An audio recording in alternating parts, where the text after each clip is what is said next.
Welcome back to another Plet Projects video. I just wanted to get on and do a quick putting green update. We are in the middle of summer. It's the first part of August here in Northern Illinois, and we do have growth. I've been mowing the putting green at about a ½ an inch. Hopefully we'll continue to see the bent grass spread and thicken up.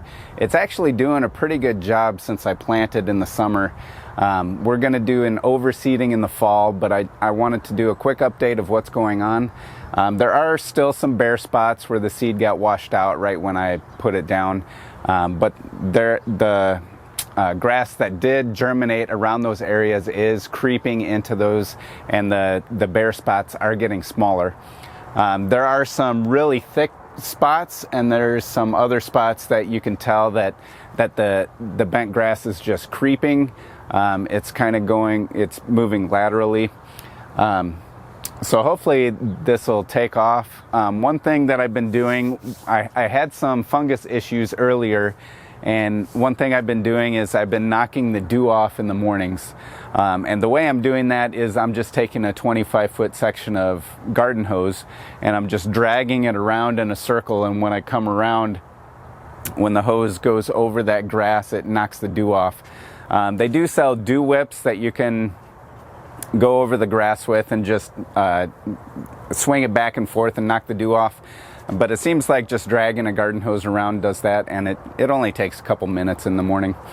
And I also applied a hose end sprayer fungicide, and that took care of the dollar spot that I was getting.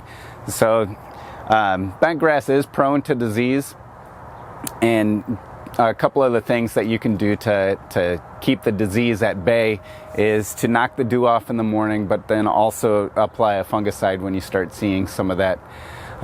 You can also do it preventatively. You can put some fungicide on it before you even see any signs, but I waited until I saw some spots here and there, and then I applied it, and within a few days it seemed to take care of the problem. Again, I've been mowing it like once or twice a week at ½ an inch.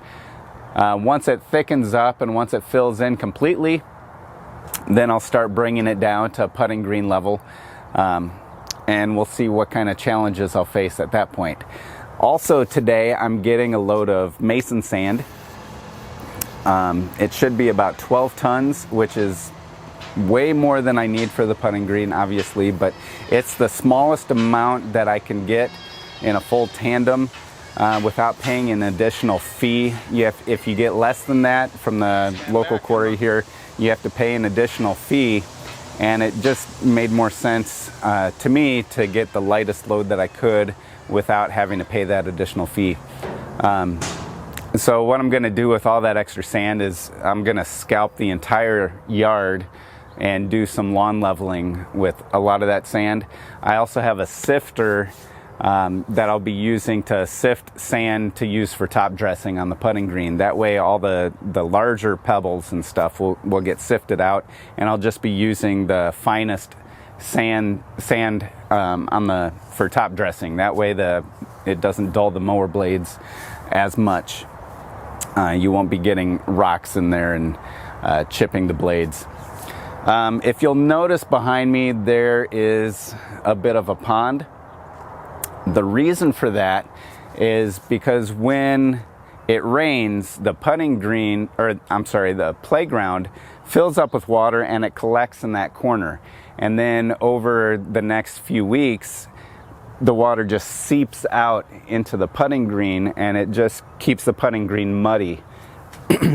So what I did here is I'm going to build a swale, and so I needed to remove a bunch of dirt, and then I used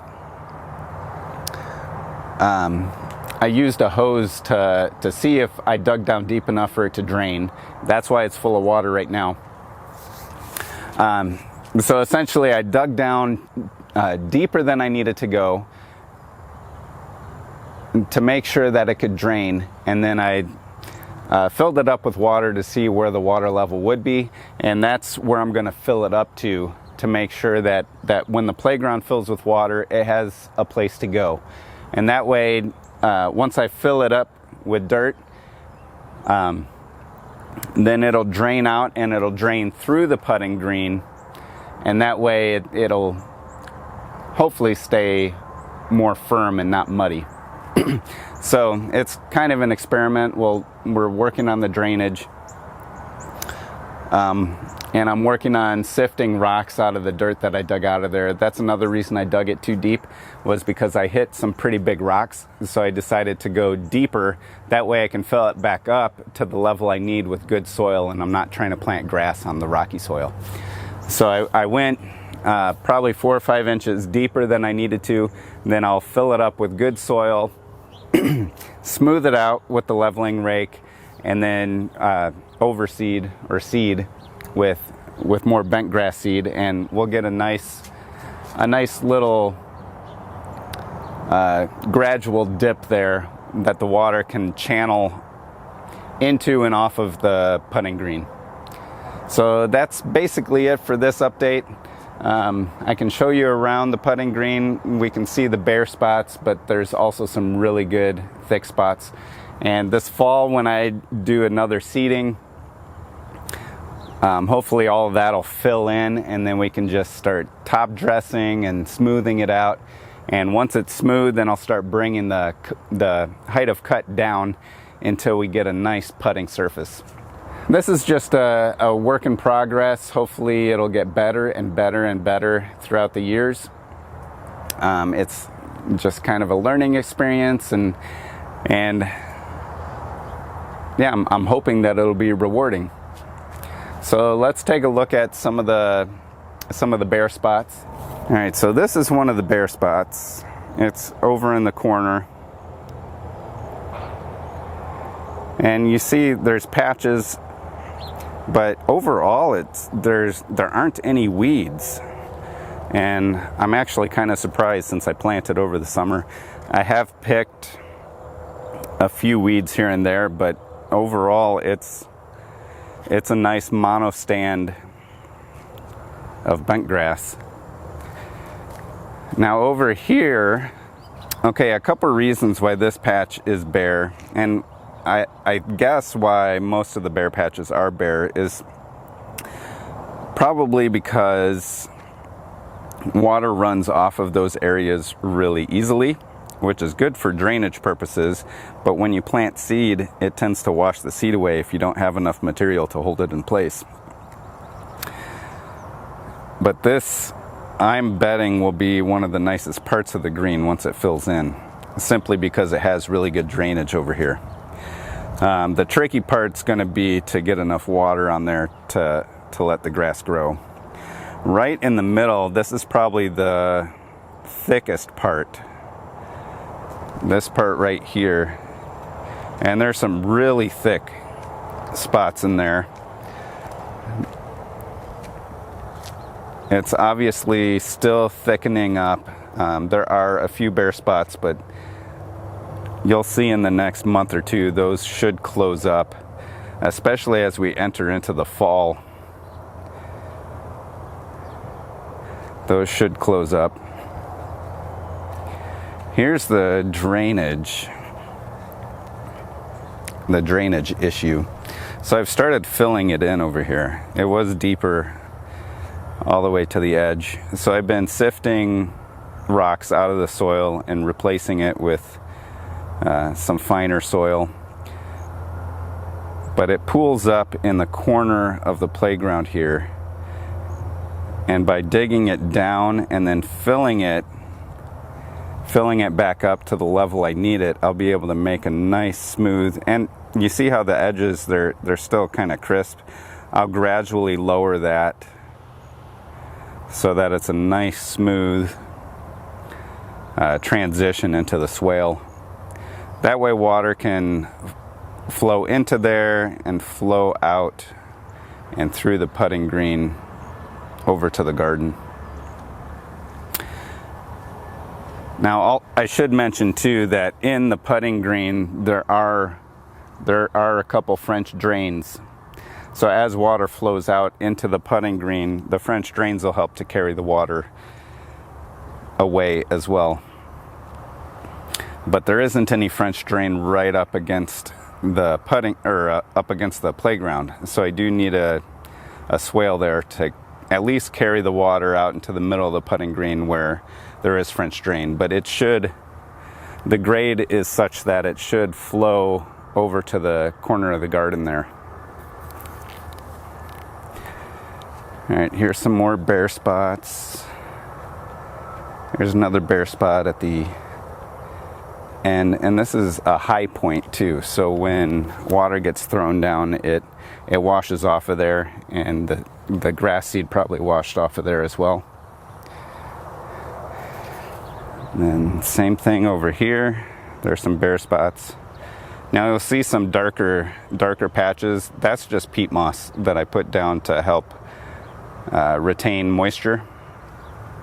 And then the lighter spots, there isn't any peat moss. And the grass seed in those areas washed out or didn't take or wasn't getting enough water to germinate. But overall, I'm pretty pleased with